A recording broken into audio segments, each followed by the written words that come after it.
Assalamualaikum warahmatullahi wabarakatuh. Perkenalkan, nama saya Rini Satesi dengan NIM 21060031.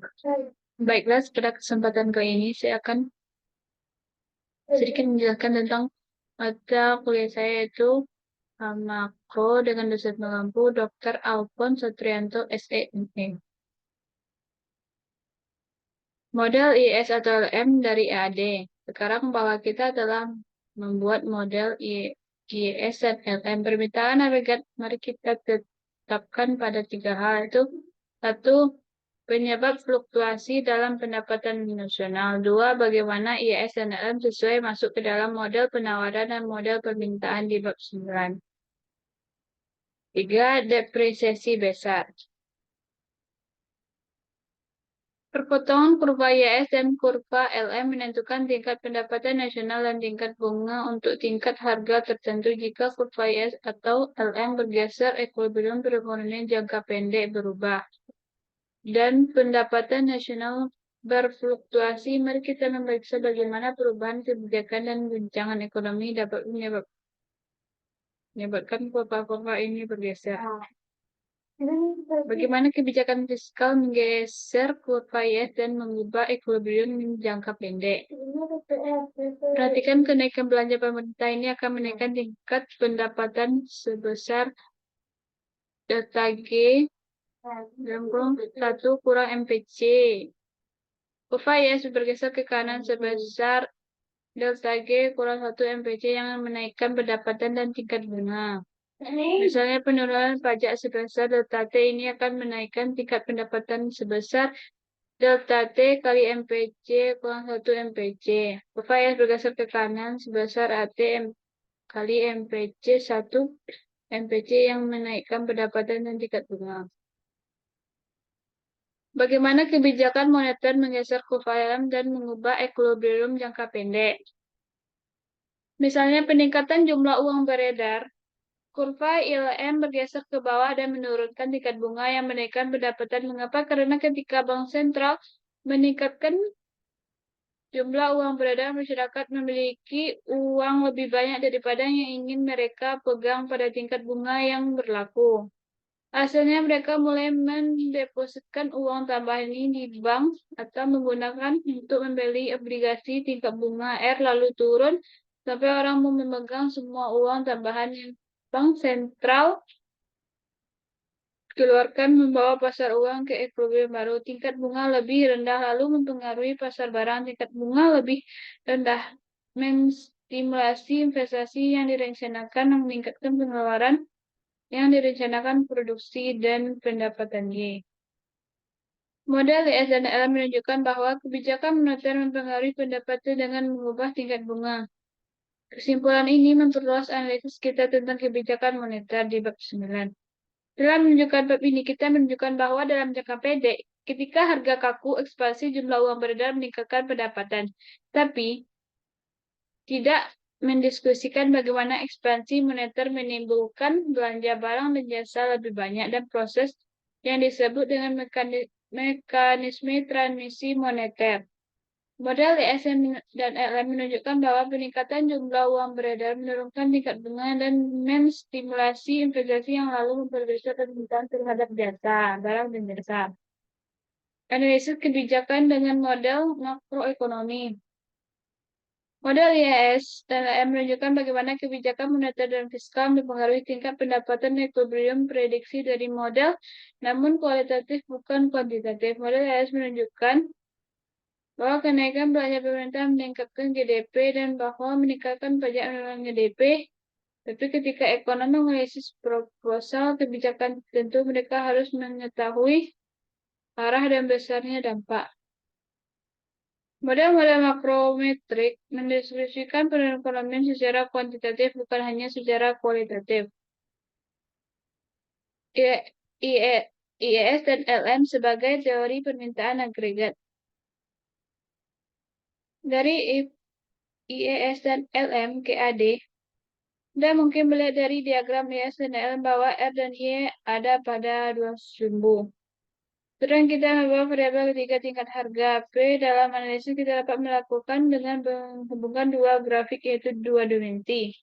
Untuk mendeskripsikan AD, mulai pada titik A di grafik atas sekarang menaikkan tingkat harga dari P1 ke P2. Kenaikan P menurunkan nilai keseimbangan uang real yang Y menggeser LM ke kiri dan ke titik B.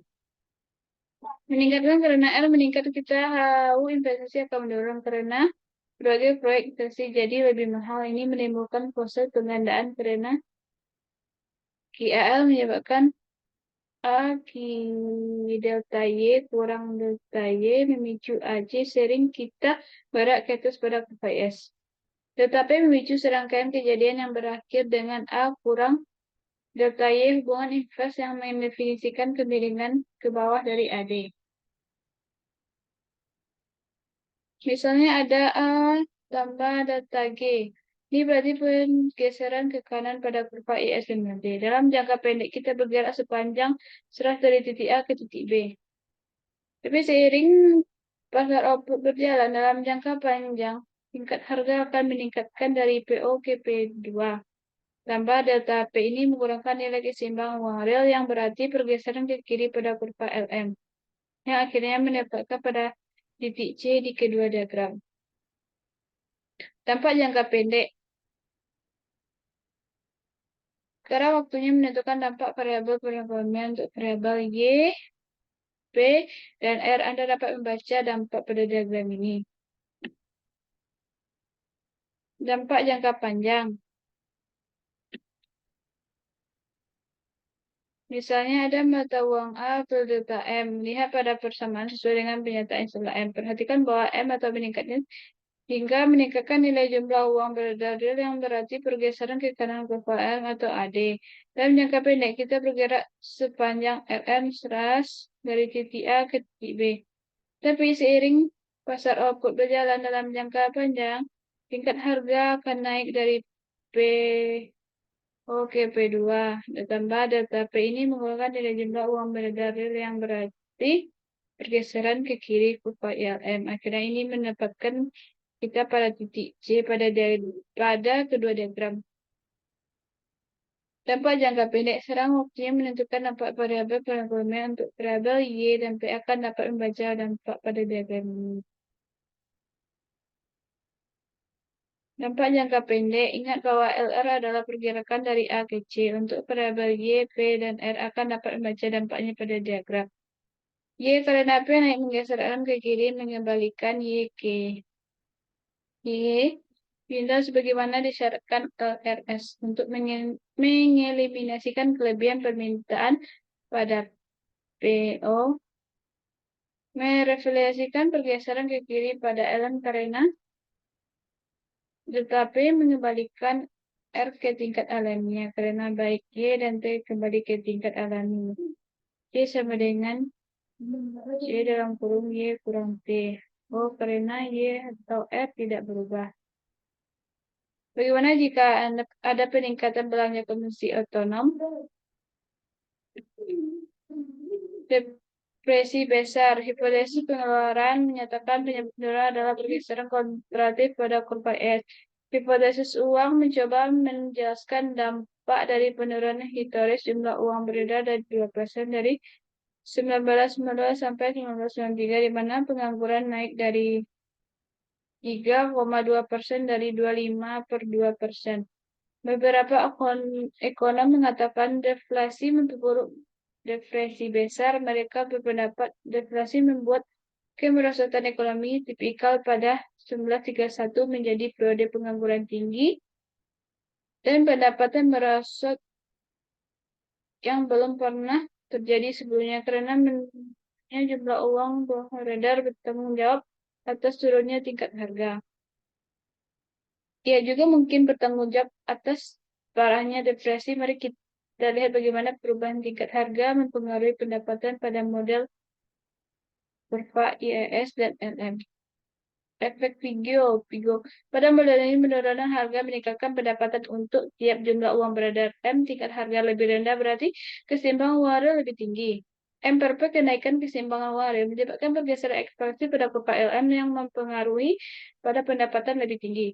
Secara lain, di mana penurunan harga meningkatkan pendapatan disebut dengan efek Pigo, Pigo efek pada dekade 1930-an, ekonom aktor Pigo menunjukkan bahwa keseimbangan wario adalah bagian dari kekayaan rumah tangga. Seiring harga turun dan keseimbangan wario naik, rumah tangga meningkatkan pengeluaran pengungsi mereka dan KPIS bergeser ke kanan.